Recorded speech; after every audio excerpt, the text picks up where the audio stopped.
नमस्कार, आपके साथ मैं हूं अंशिका पाठक। दिन की बड़ी खबरों पर चर्चा करेंगे, नजर डालेंगे और विस्तार से आपको बताएंगे इन खबरों के मायने क्या हैं। तो 8 बजे की 8 बड़ी खबरों में पहली खबर की शुरुआत करते हैं, जो कि दिल्ली से है। आज टेरर फंडिंग के खिलाफ नो मनी फॉर टेरर सम्मेलन का आयोजन होने जा रहा है। प्रधानमंत्री नरेंद्र मोदी इस कार्यक्रम का उद्घाटन करेंगे। इस सम्मेलन में आतंक पर लगाम और वैश्विक सहयोग बढ़ाने पर चर्चा की जाएगी। दूसरी खबर गुजरात से आ रही है। बीजेपी के राष्ट्रीय अध्यक्ष जेपी नड्डा आज बीजेपी उम्मीदवारों के लिए चुनाव प्रचार करेंगे। तीसरी खबर भी गुजरात से ही आ रही है। गुजरात चुनाव में योगी आदित्यनाथ की एंट्री हो चुकी है। हिमाचल के बाद योगी गुजरात में चुनाव प्रचार करने जा रहे हैं। एक दिन में योगी 3 जनसभाओं को संबोधित करेंगे। चौथी खबर यूपी से है। इलेक्शन कमीशन ने एसपी के सीनियर लीडर, समाजवादी पार्टी के सीनियर लीडर आजम खान को जोर का झटका देते हुए वोटर लिस्ट से उनका नाम हटाने के आदेश दिए हैं। अब आजम खान रामपुर में होने वाले उपचुनाव में हिस्सा नहीं ले सकेंगे। पांचवी खबर महाराष्ट्र से है। छत्तीसगढ़ के सीएम भूपेश बघेल आज महाराष्ट्र के दौरे पर हैं। अपने दौरे के दौरान बघेल कांग्रेस की भारत जोड़ो यात्रा में शामिल होंगे। मुख्यमंत्री महाराष्ट्र के शेगांव से राहुल गांधी की यात्रा में शामिल होंगे। छठवीं खबर हैदराबाद से है। भारत में पहली बार एक निजी स्पेस कंपनी अपना रॉकेट लॉन्च करने जा रही है। ये लॉन्चिंग इसरो के श्रीहरिकोटा स्थित सतीश धवन स्पेस सेंटर के लॉन्च पैड से होगी। सातवीं खबर जबलपुर से है। आरएसएस प्रमुख मोहन भागवत आज से जबलपुर के दौरे पर है। इस दौरान वे संगठन के कार्यों पर मंथन करेंगे, साथ ही कार्यकर्ताओं के साथ बैठक भी करेंगे। आठवीं और आखिरी खबर थाईलैंड से है। बैंकॉक में एपीईसी शिखर सम्मेलन का आयोजन होने जा रहा है। कार्यक्रम में कई अहम मुद्दों पर चर्चा होगी। तो ये 8 बजे की 8 बड़ी खबरें विस्तार से आपको बताएंगे और साथ ही इनके मायने भी आप तक पहुंचाएंगे। लेकिन शुरुआत करेंगे बड़ी खबर के साथ। टेरर फंडिंग के खिलाफ नो मनी फॉर टेरर सम्मेलन। पीएम मोदी दिल्ली में कार्यक्रम करेंगे और उद्घाटन करेंगे भाषण के साथ। आतंक पर लगाम और वैश्विक सहयोग बढ़ाने पर चर्चा होगी। भारत समेत 73 देश कार्यक्रम में शामिल होंगे।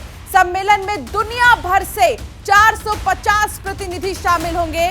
पाक अफगानिस्तान कार्यक्रम में नहीं शामिल होंगे। पाकिस्तान और अफगानिस्तान को न्योता नहीं दिया गया है। 2018 में पेरिस, 2019 में मेलबर्न में हुआ था कार्यक्रम का आयोजन। देश की राजधानी दिल्ली में इस बार इसका आयोजन होगा। नो मनी फॉर टेरर की तीसरी बैठक की शुरुआत होने जा रही है। सम्मेलन की शुरुआत प्रधानमंत्री नरेंद्र मोदी के भाषण से होगी। इस बैठक में 72 देशों के रिप्रेजेंटेटिव हिस्सा लेंगे। भारत समेत कुल 73 देशों के नुमाइंदे इसमें शिरकत कर रहे हैं। तीसरी काउंटर टेरर फाइनेंसिंग कॉन्फ्रेंस में 20 से भी ज्यादा देशों के मंत्री हिस्सा लेंगे। इसके अलावा आतंकवाद विरोधी अभियान में शामिल कई संस्थाएं इसमें शामिल हो रही हैं। आतंकवाद विरोधी संस्था FATF और अन्य एजेंसियां भी बैठक को संबोधित करेंगी। सारे महत्वपूर्ण देश इस कॉन्फ्रेंस में हिस्सा ले रहे हैं। इस बैठक का मुख्य मकसद है आतंकियों की फंडिंग को रोकना। अंतर्राष्ट्रीय स्तर पर आतंकवाद पर नकेल कसने के लिहाज से ये अहम बैठक है। आतंकवादी गतिविधियों में शामिल संस्थाओं की फंडिंग में इस्तेमाल पर अंकुश लगाने के तरीकों पर इस बैठक में चर्चा की जाएगी। इस मीटिंग का एक अहम मुद्दा नार्को टेररिज्म भी है। और रुक करेंगे दूसरी बड़ी खबर की ओर। गुजरात इलेक्शन से जुड़ी दूसरी बड़ी खबर। गुजरात में बीजेपी का चुनावी अभियान तेज हो गया है। जेपी नड्डा और केंद्रीय मंत्रियों ने कमर कस ली है। 89 विधानसभा क्षेत्रों में बीजेपी नेताओं की रैली है। नवसारी, अंकलेश्वर, राजकोट में नड्डा रैली करेंगे। नितिन गडकरी कई रैलियों को संबोधित करेंगे। गुजरात में होने वाले विधानसभा चुनाव को लेकर बीजेपी ने कमर कस ली है और अपनी चुनावी तैयारियों को तेज करते हुए भारतीय जनता पार्टी के स्टार प्रचारकों ने मोर्चा संभाल लिया है। आज बीजेपी के राष्ट्रीय अध्यक्ष जेपी नड्डा गुजरात के नवसारी, अंकलेश्वर और राजकोट पूर्व में रैलियों को संबोधित करेंगे। यानी कि कुल मिलाकर समझा जा सकता है कि गुजरात की चुनावी बुगुल अब बच चुका है। तीसरी खबर की ओर रुख करेंगे जो कि गुजरात से ही है। गुजरात चुनाव में सीएम योगी की एंट्री हो गई है। हिमाचल के बाद गुजरात में योगी का प्रचार प्रसार शुरू हो गया है और ऐसे में आज से इसकी शुरुआत देखी जाएगी। मोरबी, भरूच और सूरत में हुंकार भरेंगे मुख्यमंत्री योगी आदित्यनाथ। 3 जनसभाओं को संबोधित भी करेंगे मुख्यमंत्री योगी आदित्यनाथ। बीजेपी के स्टार प्रचारक है सीएम योगी। गुजरात विधानसभा चुनाव की तारीख जैसे जैसे नजदीक आ रही है, बीजेपी अपने चुनावी अभियान को और तेज करती जा रही है। बीजेपी की ओर से अभी तक तो सिर्फ पीएम मोदी और केंद्रीय गृह मंत्री अमित शाह ही प्रचार करते नजर आए। अब पार्टी भगवा रंग को और गाढ़ा करने वाली है। गुजरात के रण में अब उत्तर प्रदेश के सीएम योगी आदित्यनाथ की एंट्री हो चुकी है। आज से सीएम योगी गुजरात में प्रचार प्रसार करेंगे, जनसभाएं भी करेंगे। और अब बात एक और बड़ी खबर की। आजम खां को निर्वाचन आयोग से बड़ा झटका लगा है। वोटर लिस्ट से समाजवादी पार्टी के दिग्गज नेता का नाम हटाने के आदेश दिए गए हैं। उपचुनाव में अब वोट नहीं डाल सकेंगे आजम खां। रामपुर चुनाव में मतदान नहीं कर पाएंगे आजम खान। समाजवादी पार्टी के नेता आजम खान को निर्वाचन आयोग से बड़ा झटका माना जा रहा है। निर्वाचन आयोग ने उनका नाम वोटर लिस्ट से ही हटा दिया है। आजम खान अब आगामी चुनाव में मतदान नहीं कर पाएंगे। निर्वाचन आयोग ने आरपी एक्ट के तहत 16 धारा के तहत कार्रवाई की है। निर्वाचक रजिस्ट्रीकरण अधिकारी ने मतदाता सूची से नाम हटाने के आदेश जारी कर दिए हैं। इसके बाद 5 दिसंबर को रामपुर में होने जा रहे उपचुनाव में आजम खां वोट नहीं डाल पाएंगे। बीजेपी के रामपुर से प्रत्याशी आकाश सक्सेना ने निर्वाचक रजिस्ट्रेशन अधिकारी और एसडीएम को चिट्ठी लिखकर कार्रवाई की मांग की थी। उन्होंने कहा था कि नियम के मुताबिक इस तरीके से कार्रवाई होनी चाहिए और इसको लेकर अब आजम खान के लिए किसी झटके से कम नहीं है। रुक करेंगे एक और बड़ी खबर की ओर जो महाराष्ट्र से सामने आ रही है। महाराष्ट्र के दौरे पर सीएम भूपेश बघेल भारत जोड़ो यात्रा में शामिल होंगे। बघेल महाराष्ट्र में जारी है भारत जोड़ो यात्रा।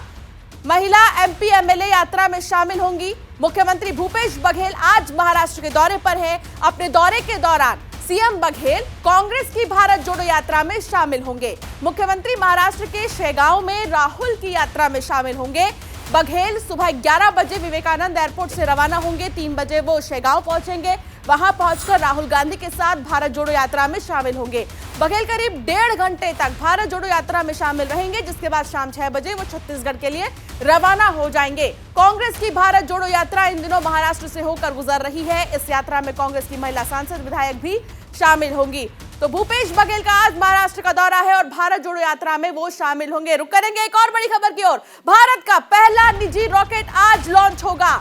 इसरो के श्रीहरिकोटा के लॉन्च पैड से लॉन्चिंग है और आपको बता दें कि स्काईरूट एरोस्पेस कंपनी ने ये रॉकेट बनाया है। सुबह 11:30 बजे निजी रॉकेट लॉन्च होगा। भारत में पहली बार एक निजी स्पेस कंपनी अपना रॉकेट लॉन्च करने जा रही है। ये लॉन्चिंग इसरो के श्रीहरिकोटा स्थित सतीश धवन स्पेस सेंटर के लॉन्च पैड से लॉन्च होगी। इस रॉकेट को हैदराबाद की कंपनी स्काईरूट एरोस्पेस ने बनाया है। ये रॉकेट लॉन्च एक टेस्ट फ्लाइट है। खराब मौसम को देखते हुए रॉकेट लॉन्च के लिए 15 से 19 नवंबर 2022 तक एक नई लॉन्च विंडो दी गई है। लॉन्च के लिए आज का दिन सुनिश्चित किया गया है। ये लॉन्च सुबह 11:30 बजे किया जाना है। इस रॉकेट का नाम विक्रम एस है, जिसका नाम मशहूर भारतीय वैज्ञानिक और इसरो के संस्थापक डॉक्टर विक्रम साराभाई के नाम पर रखा गया है। इस लॉन्च को मिशन प्रारंभ नाम दिया गया है। तो आज एक निजी कंपनी अपना रॉकेट लॉन्च करेगी और श्रीहरिकोटा स्पेस सेंटर में इस रॉकेट को लॉन्च किया जाएगा। बात होगी थाईलैंड की।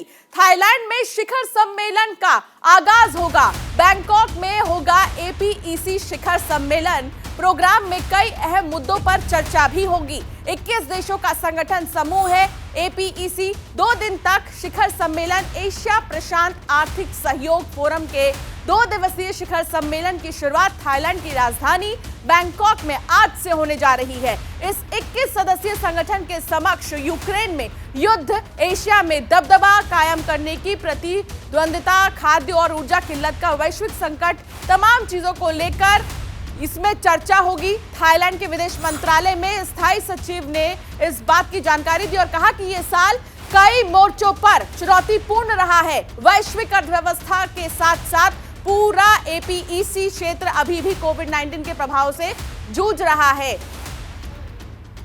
तो बैंकॉक में एपीईसी शिखर सम्मेलन का आयोजन होगा और प्रोग्राम में कई अहम मुद्दों पर चर्चा होगी।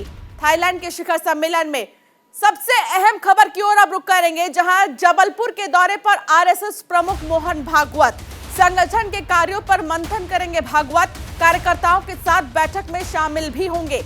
मानस भवन में प्रबुद्ध जन संगोष्ठी को संबोधित करेंगे। जबलपुर के 3 दिन के दौरे पर है आरएसएस प्रमुख। राष्ट्रीय स्वयंसेवक संघ के सर संघचालक मोहन भागवत आज से जबलपुर के 3 दिवसीय दौरे पर है।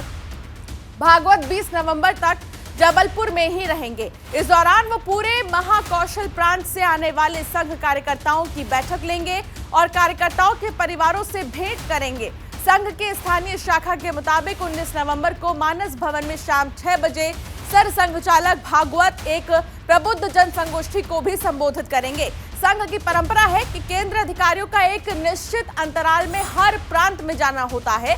इसी क्रम में सर संचालक भागवत को जबलपुर आना हो रहा है। इन 3 दिनों में वो कार्यकर्ताओं से शाखा कार्य, सेवा कार्य, पर्यावरण संरक्षण, सामाजिक समरसता, महिला सशक्तिकरण, कृषि और श्रमिक कल्याण जैसे विषयों पर चर्चा करेंगे। संघ भले ही इसे सर संचालक का सामान्य प्रवास बता रहा है, लेकिन राजनीतिक जानकार 2023 के विधानसभा चुनाव की फील्डिंग के तौर पर भी इसे देख रहे हैं। कहा जा रहा है कि सर संचालक इस दौरान जबलपुर के राजनीतिक ताप का भी आकलन कर सकते हैं। तो आज आरएसएस प्रमुख मोहन भागवत का जबलपुर दौरा बेहद महत्वपूर्ण माना जा रहा है। कई मायने में इसे खास माना जा रहा है। कार्यकर्ताओं के साथ बैठक में भी शामिल होंगे मोहन भागवत।